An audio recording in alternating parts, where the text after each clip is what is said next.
उत्तर प्रदेश में बन रहा राज्य का सबसे लंबा एक्सप्रेसवे द गंगा एक्सप्रेसवे, जो सीएम योगी आदित्यनाथ जी का ड्रीम प्रोजेक्ट है और ये अभी अंडर कंस्ट्रक्शन है। ये 594 किलोमीटर लंबा 6 लाइन चौड़ा ग्रीनफील्ड एक्सप्रेसवे बन रहा है मेरठ से प्रयागराज के बीच।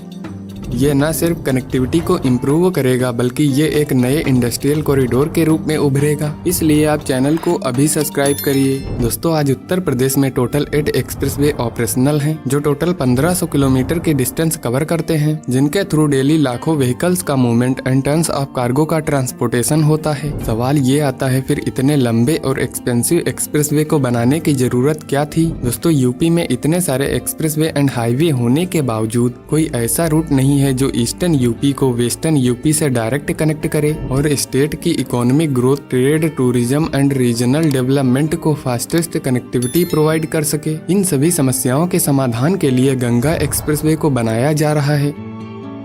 इस पूरे एक्सप्रेसवे के कंस्ट्रक्शन को 2 फेजेज में डिवाइड किया गया। फेज 1 में एक्सप्रेसवे को 594 किलोमीटर लंबा बनाया जा रहा, जबकि फेज 2 में यूपी गवर्नमेंट ने डिसाइड किया कि इसे दोनों साइड टोटल 543 किलोमीटर तक एक्सटेंड किया जाएगा, जो वेस्ट में मेरठ से हरिद्वार तक और ईस्ट में प्रयागराज से बलिया तक। एक्सटेंड करने के बाद इसकी टोटल लेंथ 1047 किलोमीटर हो जाएगी, जो कि गंगा पर आने वाले रेगुलर फ्लड्स को कंट्रोल करने में ये एक्सप्रेसवे काफी मददगार होगा, क्योंकि इसके मूवमेंट्स को इस तरह बनाया जा रहा ताकि फ्लड का पानी आसपास के गांवों व शहरों तक ना पहुंच सके। फेज 1 के अंडर इसका रूट अलाइनमेंट देखें तो ये मेरठ में बिजौली के NH 334 से शुरू होगा और आगे हापुड़ से होते हुए गंगा को क्रॉस करते हुए लास्ट तक गंगा रिवर के नॉर्थ ईस्टर्न साइड में ही रहेगा। बीच में बुलंदशहर, अमरोहा, संभल, बदायूं, शाहजहांपुर, हरदोई, उन्नाव, रायबरेली, प्रतापगढ़ से होता हुआ प्रयागराज के जूदापुर, दांडू में NH 19 के पास समाप्त होगा। ये यूपी के टोटल 12 जिलों से होकर गुजरेगा। इसको बनाने में 37,350 करोड़ रुपए खर्च किए जा रहे हैं और इसमें से 9,500 करोड़ रुपए लैंड एक्वायर करने में खर्च किए गए। गंगा एक्सप्रेसवे के कंस्ट्रक्शन को 12 डिफरेंट पैकेजेस में बांटा गया। पैकेज 1 से 3 तक 129.6 किलोमीटर के एक्सप्रेसवे पर IRB इंफ्रास्ट्रक्चर कंपनी काम कर रही एंड पैकेज 4 से 12 तक 464.4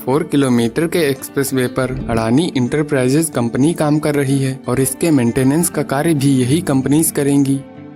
एक्सप्रेसवे की फैसिलिटीज को देखें तो एनवायरनमेंट का ध्यान रखते हुए एक्सप्रेसवे के बीच और आसपास 18,55,000 पेड़ लगाए जाएंगे और रूट पर 38 under passes, 127 minor bridge, 28 flyover, 7 rail over bridge, 329 small पुलिया, 8 इंटरचेंजेस और 1 किलोमीटर लंबा ब्रिज गंगा नदी पर बन रहा और एक ब्रिज 720 मीटर लंबा राम गंगा नदी पर बनाया जा रहा। इस पूरे रूट पर 3.5 किलोमीटर की एयर स्ट्रिप बनाई जाएगी, जहां इमरजेंसी के दौरान एयरक्राफ्ट की लैंडिंग हो सकेगी और इतने लंबे सफर के बीच 9 वे साइड एमिनिटीज को बनाया जा रहा, जहां food courts, fuel station, charging station, hotels, workshop and parking जैसी फैसिलिटीज मिलेंगी। दोस्तों, एक्सप्रेसवे के बेनिफिट्स की बात की जाए तो मेरठ में एक्सप्रेसवे के स्टार्टिंग पॉइंट का एरिया इंडस्ट्रीज के डेवलपमेंट के लिए रखा जाएगा। इसके अलावा कुछ पैकेजेस में एक्सप्रेसवे के साइड में प्रॉपर सर्विस लाइन बनाई जा रही, क्योंकि यहाँ पर फ्यूचर में pharma park, textile park, industrial, commercial offices का डेवलपमेंट होगा। ये एक्सप्रेसवे इंडस्ट्रियल कॉरिडोर के रूप में उभरेगा, जिससे गुड्स की लॉजिस्टिक कॉस्ट घटेगी और ईस्ट से वेस्ट का ट्रांसपोर्टेशन फास्ट हो जाएगा। साथ ही आसपास के गांव व शहरों में व्यापार, रोजगार, कृषि उद्योग और टूरिज्म सेक्टर को बढ़ावा मिलेगा। इन सबसे स्टेट की इकोनॉमी को काफी फायदा होगा। दोस्तों, एक्सप्रेसवे की करंट प्रोग्रेस देखें तो इसका ओवरऑल 69% वर्क कंप्लीट हो गया। एक्सप्रेसवे का 91% अर्थ work complete, 74% GSB work, 72% WMM work, 69% DBM work, 100% carriageway work and 1489 structure में से 1394 स्ट्रक्चर का वर्क कंप्लीट हो गया। बाकी एक्सप्रेसवे का निर्माण कार्य तेजी से प्रगति पर है। दोस्तों, क्या यह एक्सप्रेसवे आपके शहर से होकर गुजर रहा है? कमेंट में बताइए और दुबई में बन रहे वर्ल्ड के लार्जेस्ट एयरपोर्ट के बारे में जानने के लिए इस वीडियो को देखिए।